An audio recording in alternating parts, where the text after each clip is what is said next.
Good morning friends. स्वागत है आपका हमारे यूट्यूब चैनल जीएस कैप्सूल में। आई होप आप सभी लोग अच्छे होंगे और आपकी तैयारी अच्छी चल रही होगी। फ्रेंड्स, आप सभी को पता है हम अपने इस चैनल के माध्यम से यूपीपीएससी, एसएससी और यूपी ट्रिपल एससी से संबंधित सभी एग्जाम अपडेट्स आपको समय से देते रहते हैं। तो अगर आप हमारे चैनल पर नए हैं तो प्लीज़ चैनल को सब्सक्राइब कर लीजिए।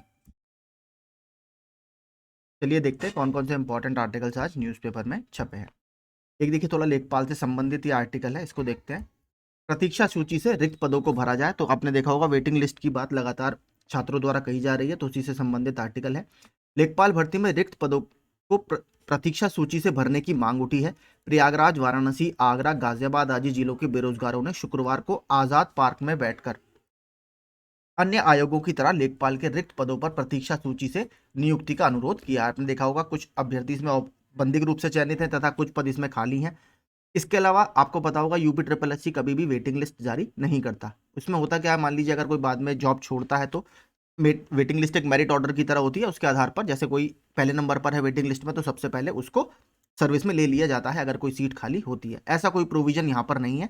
एक बार ये वीडियो की किसी भर्ती में कोर्ट केस भी हो चुका है, लेकिन वहां पर आयोग जीत गया था और उसने कहा था हम वेटिंग लिस्ट वगैरह जारी नहीं करेंगे। अब देखते हैं इसमें आगे क्या होगा।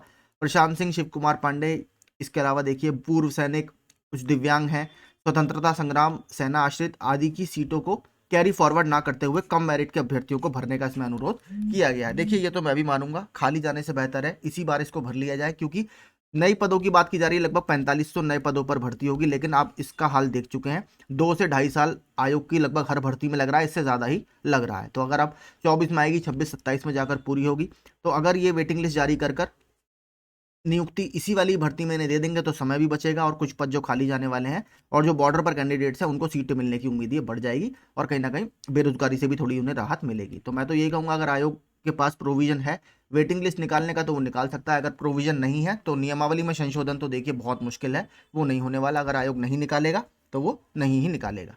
देखते हैं इसमें अब क्या होता है। बच्चे लगातार वहां पर पहुंच रहे हैं डेली। 31 लाख अभ्यर्थी, 6,484 परीक्षा केंद्र बनाए जाएंगे। बात की जा रही है जो आपके 60,244 पदों पर पुलिस भर्ती होने वाली है उसकी। उत्तर प्रदेश पुलिस भर्ती एवं प्रोन्नति बोर्ड ने नागरिक पुलिस में सिपाही कांस्टेबल के 60,244 पदों के लिए आगामी 18 फरवरी को प्रस्तावित लिखित परीक्षा के लिए तैयारियां तेज कर दी हैं। परीक्षा में लगभग 31 लाख अभ्यर्थियों के शामिल होने की संभावना है, जिसके लिए पूरे प्रदेश में लगभग 6,484, आप 6,500 इन्हें मान लीजिए, तो काफी बड़ा देखिए है। इसके अलावा कुछ यहाँ पर डिटेल में दिया गया है। जोन की बात करें तो सबसे ज्यादा 832 परीक्षा केंद्र आपके लखनऊ जोन में होंगे, जिसकी कुल क्षमता लगभग 4 लाख से ज्यादा होगी। बरेली में लगभग आपके 741 हैं, वाराणसी में 647, आगरा में 540, कानपुर सिटी में 527, मेरठ में 464 और प्रयागराज में इतने परीक्षा केंद्र अभी प्रस्तावित हैं। एग्जाम की डेट आपकी पहले 11 फरवरी चल रही थी, अब 18 फरवरी प्रस्तावित है। तो देखते हैं एग्जाम आपका कब होगा। 328 पदों पर भर्ती के लिए परीक्षा कल। बात हो रही है एपीएस परीक्षा की, जो बहुत टाइम बाद अब भर्ती आई है। तो सबसे पहले तो जो लोग भी इसमें शामिल होने जा रहे हैं उनको मेरे चैनल की तरफ से all the very best. I hope आप इस एग्जाम में अपना बेस्ट देंगे। तो प्रयागराज समेत 5 जिलों के 231 केंद्रों पर होगी एपीएस के पहले चरण की परीक्षा। 1 दशक बाद होने जा रही है भर्ती। इससे पहले आई थिंक 2012 या 13 में इसका विज्ञापन आया था, जो निरस्त भी हो गया था।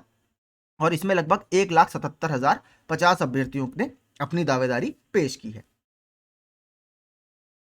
माफ कीजिए, 1,07,000 ने, मैंने 77 बोल दिया। 1,07,750 अभ्यर्थी इसमें शामिल होंगे, तो काफी बड़ी संख्या है पदों के मुकाबले अगर देखें तो।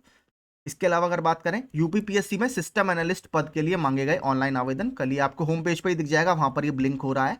तो जो भी इस पद के लिए एलिजिबल हो वो जाकर वहां पर देख सकता है और इसमें अपना एप्लीकेशन कर सकता है।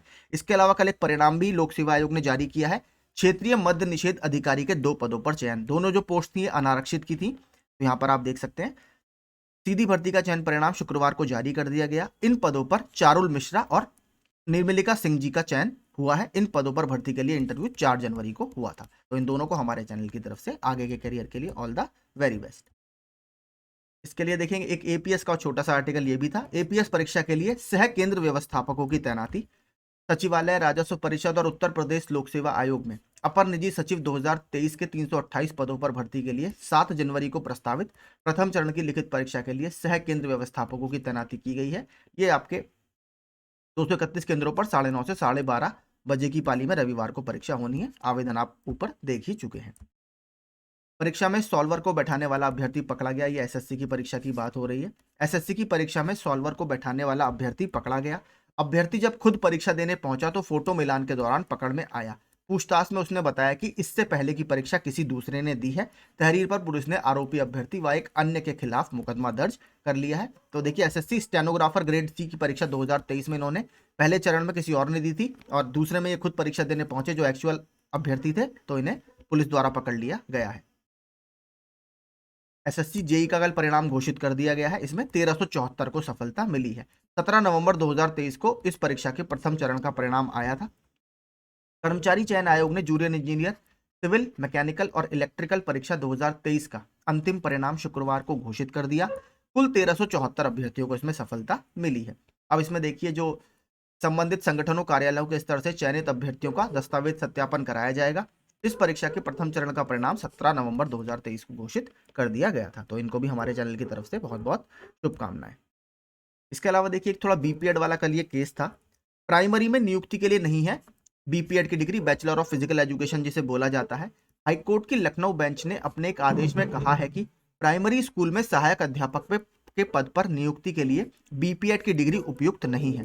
न्यायालय ने यह भी कहा है कि बीपीएड डिग्री बीटीसी की वैकल्पिक शैक्षिक योग्यता नहीं है। आपको पता है प्राइमरी में आपको बीटीसी चाहिए ही चाहिए। तो कोई होंगे जिन्होंने बीपीएड की डिग्री को कहा था, उसको चैलेंज किया था, लेकिन कोर्ट ने कह दिया है कि यहाँ पर बीटीसी ही आपको चाहिए, इसकी एक अल्टरनेट डिग्री आपकी बीपीएड नहीं है।